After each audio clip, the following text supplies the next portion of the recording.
Hi all, welcome to Ruchikalam channel. இன்னைக்கு நம்ம பார்க்க போறது Baiveetu Chicken Biryani. Baiveetu ஸ்டைல்ல எப்படி முஸ்லிம்ஸ் சிக்கன் பிரியாணி பண்றாங்களோ அத மாதிரி நான் இன்னைக்கு பண்ண போறேன். வாங்க எப்படி செய்யலாம்னு பார்க்கலாம். இதுக்கு ஒரு 1/2 kg சிக்கன் வாங்கி நல்லா வாஷ் பண்ணி எடுத்துக்கங்க. உப்பு போட்டு அந்த நீச்சு ஸ்மெல்லாம் இல்லாம நல்லா வாஷ் பண்ணி எடுத்துக்கோங்க. ரைஸோ ஒரு 1/2 kg எடுத்துக்கங்க. அதை வந்து நல்லா கழுவிட்டு இந்த மாதிரி ஒரு அரை மணி நேரம் தண்ணியில் ஊற வச்சு எடுத்துக்கோங்க. ஃபஸ்ட்டு இந்த பிரியாணிக்கு நான் வந்து சிக்கனை வந்து கொஞ்சம் மேக்னேட் பண்ணி வைக்க போகிறேன்.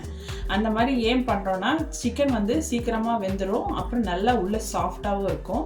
வாங்க எப்படி சிக்கனை மேக்னேட் பண்ணலான்னு பார்க்கலாம். ஒரு 1/2 teaspoon மஞ்சள் தூள் சேர்த்துக்கோங்க, 1/2 teaspoon ரெட் சில்லி பவுடர், கொஞ்சமாக கொத்தமல்லி புதினா, ஒரு பச்சை மிளகாய் கீரி சேர்த்துக்கோங்க, 2 tablespoon தயிர் சேர்த்துக்கோங்க, கொஞ்சமாக உப்பு.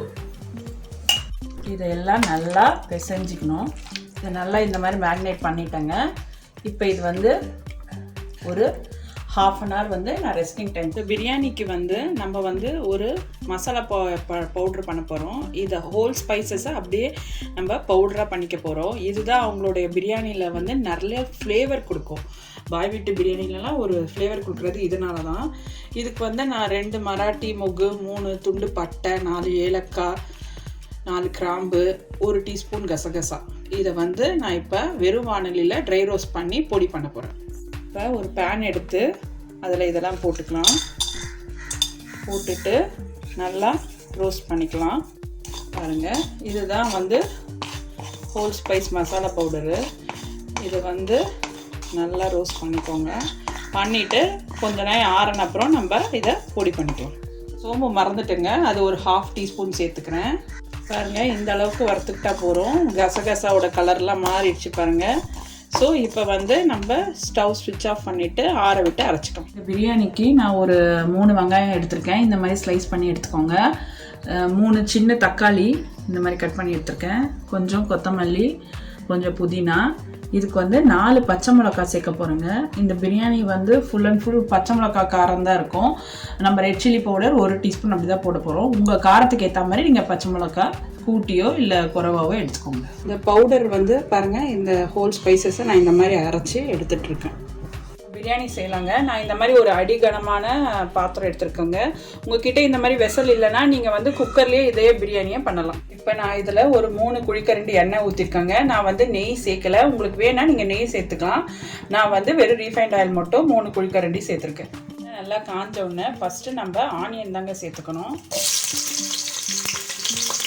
இப்போ ஆனியன் நல்லா கோல்டன் ப்ரௌன் ஆகிற வரைக்கும் வதக்கணுங்க. நல்லா செவக்கணும் ஆனியன், அது வரைக்கும் நல்லா வதக்கிட்டே இருந்தேன். ஆனியனோடைய 4 பச்சை மிளகாய் கீரி போட்டிருக்காங்க, அதையும் சேர்த்து நம்ம வதக்கலாம். இப்போ இந்த டிஷ்ஷுக்கு தேவையான உப்பு சேர்த்துக்கோங்க. ஏற்கனவே நம்ம சிக்கன் மேக்னேட் பண்ணும்போது கொஞ்சம் சால்ட் சேர்த்துருக்கோம், அதனால் உப்பு பார்த்து சேர்த்துக்கோங்க. அப்போ வெங்காயம் கொஞ்சம் சீக்கிரமாக வதங்கிடும். இப்போ நம்ம கொத்தமல்லி புதினா சேர்த்து வதக்கலாம். புதினா, கொத்தமல்லி, பச்சை மிளகாய் நல்லா ரோஸ்ட் ஆகிடுச்சு. இப்போ நம்ம அந்த பவுடர் பேஸ்ட் போட்டுடலாம். இந்த பவுடர் பண்ணி வச்ச கரம் மசாலா போட்டு நல்லா ஆயிலே ஃப்ரை பண்ணுங்கள். 2 minutes வதக்குங்க. இப்போ இஞ்சி பூண்டு பேஸ்ட்டு ஒரு 3 tablespoon போட்டுக்கோங்க. இஞ்சி பூண்டு பேஸ்ட் எவ்வளோ நிறைய போடுறீங்களோ இது வந்து செம்ம டேஸ்ட் கொடுக்கும். அதனால் இஞ்சி பூண்டு பேஸ்ட்டு ஒரு 3 tablespoon போட்டுக்கோங்க. இதையும் பச்சை வாசனை போகிற வரைக்கும் நல்லா ஒரு 2 minutes வதக்குங்க. 1/4 teaspoon மஞ்சள் தூள் சேர்த்துக்கோங்க. ரெட் சில்லி பவுடர் வந்து ஒரே 1 டீஸ்பூன் சேர்த்துக்கிறேன் நான் காரத்துக்கு. ஏன்னா பச்சை மிளகாய் காரம் தான் நிறைய இருக்கும். உங்களுக்கு வேணும்னா கூட போட்டுக்கலாம். காஷ்மீரி சில்லி வந்து ஒரு 1/2 teaspoon சேர்த்துக்கிறேன். இது வந்து ஜஸ்ட்டு கலருக்கு தான். 1 டீஸ்பூனு. மசாலாலாம் நம்ம ஆயிலே வதக்கலாம். பாருங்கள், தக்காளி சேர்த்துக்கலாம். இப்போ நான் ஸ்பைஸ் பவுடர்ஸ்லாம் நல்லா வதக்கிட்டேன். இப்போ வந்து நான் தக்காளி சேர்த்து வதக்க போகிறேன். பாருங்கள், இந்த மாதிரி தொக்கா நம்ம வரணும். தக்காளிலாம் போட்டு இந்த மாதிரி தொக்கா இருக்கிற சமயத்தில் இப்போ நம்ம மேக்னேட் பண்ண சிக்கனை சேர்த்துக்கலாம். நான் கர்டு இதுலேயே போட்டு மேக்னேட் பண்ணுறதால இப்போ பிரியாணியில் சேர்க்கலை. இதையே நம்ம இந்த சிக்கனில் காரம் ஏறுற வரைக்கும் மீடியம் ஃப்ளேமில் வச்சு சிக்கனை நல்லா வதக்கிட்டே இருக்கேன். சிக்கன் வந்து நல்லா வேகட்டும். ஒரு 2 minutes நான் லிட்டு போட்டு ஒரு 2 மினிட்ஸ் சிம்மில் வைக்கிறேன். பாருங்கள், ஒரு 5 மினிட்ஸ் போல் ஆயிடுச்சு. சிக்கன் பாருங்கள் நல்லா வெந்து வந்திருக்கு, எண்ணெயெல்லாம் பிரிஞ்சு வந்திருக்கு. இந்த மாதிரியே நீங்கள் லிட்டு க்ளோஸ் பண்ணி ஓப்பன் பண்ணி நல்லா சிக்கன் கொஞ்சம் வேகிற வரைக்கும் இப்படி வதக்கி எடுங்க. இப்போ ஆயிலெலாம் பிரிஞ்சு வந்துடுச்சு. இப்போ நம்ம தண்ணியெலாம் சேர்க்கணும். இப்போ நான் ஒரு லெமன் சேர்க்க போகிறேன். அந்த தோலோடையே ஸ்குவீஸ் பண்ணி ஊற்றுங்க, ஜூஸாக வேண்டாம், அது ஒரு டேஸ்ட் கொடுக்கும். இதில் இருக்க கொட்டையெல்லாம் எடுத்துட்டு ஒரு முழு லெமனை நல்லா ஸ்குவீஸ் பண்ணி விடுங்க, இது ஒரு டேஸ்ட் கொடுக்கும். இப்போ லேசாக மிக்ஸ் பண்ணி விடுங்க. தண்ணி சேர்த்துக்கலாம். 1 கப்பு ரைஸுக்கு 1.5 கப்பு தண்ணி. நான் இப்போ 2.5 கப்பு ரைஸ் போட்டிருக்கதால் 4 டம்ளர் தண்ணி சேர்க்க போகிறேன். 1.5 டம்ளர் தண்ணி சேர்த்துக்கணும். 1க்கு 1.5, 2.5ன்னா 4.5 டம்ளர் சேர்த்துக்கணும் தண்ணி. சேர்த்துட்டு இப்போ இந்த தண்ணி வந்து கொதிக்கட்டும். நான் 4 டம்ளர் தண்ணி சேர்த்துக்கிட்டேன். ஏற்கனவே வெங்காயம் தக்காளியில் தான் கொஞ்சம் தண்ணி விடும், அதனால் நீங்கள் பார்த்து தண்ணி சேர்த்துக்கோங்க. இது நல்லா கொதித்து வந்தோடனே அரிசி போட்டு நம்ம தம் போடணும். இப்போ தண்ணி கொதிக்க ஆரம்பிச்சிச்சு. இப்போ நான் வந்து ரைஸ் சேர்த்துக்கிறேன். நல்லா தண்ணியெல்லாம் இருத்துட்டு ரைஸ் சேருங்க. ரைஸ்லாம் நான் போட்டுட்டேன். இப்போ வந்து உப்பு காரம்லாம் செக் பண்ணிக்கோங்க. இது நல்லா பாயில் ஆகி ரைஸ் மேலே வரும்போது நம்ம தம் போடணும். இப்போ பாருங்கள், ரைஸ் எல்லாம் மேலே வருது. இந்த ஸ்டேஜில் நம்ம இப்போ தம் போட்டுக்கலாம்.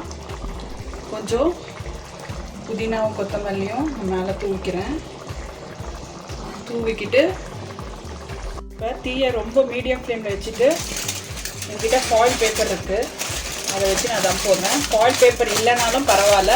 குக்கர்னால் டைரெக்டாக மூடி விசில் போட்டு, விசில் விட வேணாம், 10 மினிட்ஸ் வைக்கலாம். இப்போ ஃபாயில் பேப்பர் கவர் பண்ணிவிட்டு லிட்டு க்ளோஸ் பண்ணிடுறேன். இப்போ ஒரு 10 to 15 மினிட்ஸ் ரொம்ப சிம் ஃப்ளேமில் வச்சுருங்க, மீடியம் சிம் ஃப்ளேமில் இது நல்லா வேகட்டும். இப்போ ஒரு 10 மினிட்ஸ் ஆயிடுச்சு. நான் இதை ஆஃப் பண்ணிட்டேன். இது அப்படியே விட்டுருங்க, உடனே ஓப்பன் பண்ணாதீங்க. இது நல்லா அந்த ஸ்டீம் எல்லாம் கொஞ்சம் போனப்புறம் ஒரு 10 மினிட்ஸ் கழித்து நம்ம இப்போ ஓப்பன் பண்ணி பார்க்கலாம். பாருங்கள், 10 மினிட்ஸ் இப்போ நான் ரெஸ்டிங் பண்ணி எடுத்துட்டேன். இப்போ நான் ஓப்பன் பண்ண போகிறேன். வாவ், பாருங்கள், நம்ம பாய்வீட்டு சிக்கன் பிரியாணி சூப்பராக ரெடி ஆகிடுச்சு. ஹாட்டாக வந்திருக்கு பாருங்கள். அரிசியெல்லாம் உடையாமல் சூப்பராக வந்திருக்கு பாருங்கள். சூப்பராக வந்திருக்கு. ரைஸ் எல்லாம் உதிரியாக உடையாமல் அழகாக வந்திருக்கு பாருங்கள். இப்போ நான் பிரியாணியை சர்வ் பண்ண போகிறேன்.